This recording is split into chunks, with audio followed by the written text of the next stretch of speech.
High বন্ধুরা, আজকে কথা বলবো টাকা জমানোর 3টি উপায়। আমাদের কিন্তু কিছু বদ অভ্যাস রয়েছে।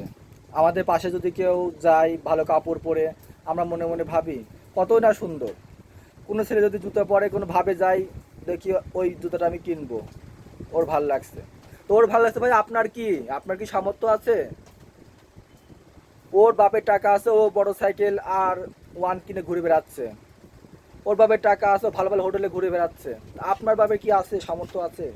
তো কারোর দেখা দেখি কোনো কিছু কিনতে হবে, এই ভুল কখনো করবেন না। আপনারা মানুষের দেখা দেখি টাকা পয়সা খরচ করা বন্ধ করুন। যদি টাকাকে বসে রাখতে চান, তাহলে এটা হচ্ছে একটা প্রথম ভুল।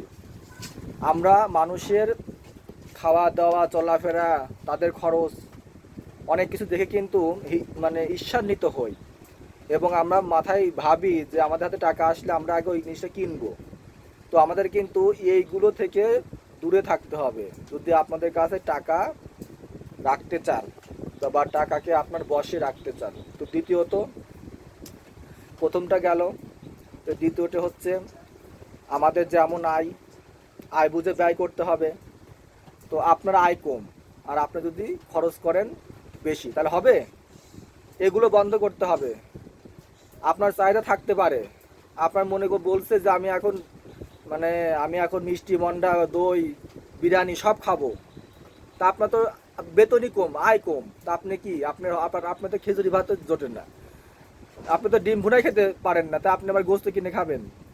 আপনার ঘর ভাড়া আছে, আপনার আদার্স সংসার আছে, কত খরচ। তো যে আয় কম, বেশি খরচ, তো এগুলো বন্ধ করুন। আপনার যেমন আয় তেমন আপনি খরচ করতে শিখুন। এটা হচ্ছে 2 নম্বর। তাহলে কি হবে, টাকা আপনার বশে আসবে। আর 3 নম্বরটা কি, যে আমাদের এই যে গর্ব, আমাদের যে এই যে বংশ পরম্পরা গর্ব, আমাদের যে এগুলো যে আমরা করে বেড়াই, মানে ফুটানি করা বন্ধ করতে হবে। ফুটানি বোঝেন তো, যে গর্ব অহংকার, যে দামি দামি ড্রেস পরে আমার বাপের কিছু নেই, আমি ফকির, আমার মা বাসায় কাজ করে খাই, আমি ফুটানি করে বেড়াচ্ছি। কলেজ যেতে হবে আপনি মোটর সাইকেলে, আপনি কলেজ যাবে রিক্সায়, আপনি এখান থেকে হাইটে গেলে হয়ে যায়, আপনি বাজারে যাচ্ছেন একেবারে সেই দামি গাড়িতে। যে ফুটানি, আপনি না 2 টাকা আপনি খান বাইম মাছ, দেশি মাছই ধরে না, পুকুরের মাছই ধরে না, যে খান বাইম মাছ। এই যে ফুটানি অহংকারগুলা বন্ধ করতে হবে, তাহলে টাকা আপনার বসে থাকবে। টাকা বসে করার যে 3টি উপায়, এগুলা কিন্তু আমার ভিডিওতে আমি বলেছি, এর আগেও বলেছি এবং আবারও বলতেছি, যে কারোর দেখা দেখি কোনো কিছু করা যাবে না। আর একটা বিষয় কি, যেটা বললাম, যে মানুষের ভিতরে যে অহংকার, এগুলো করা যাবে না। আর টাকাকে সব সময় আর আপনার যেমন আয় তেমন খরচ করতে হবে।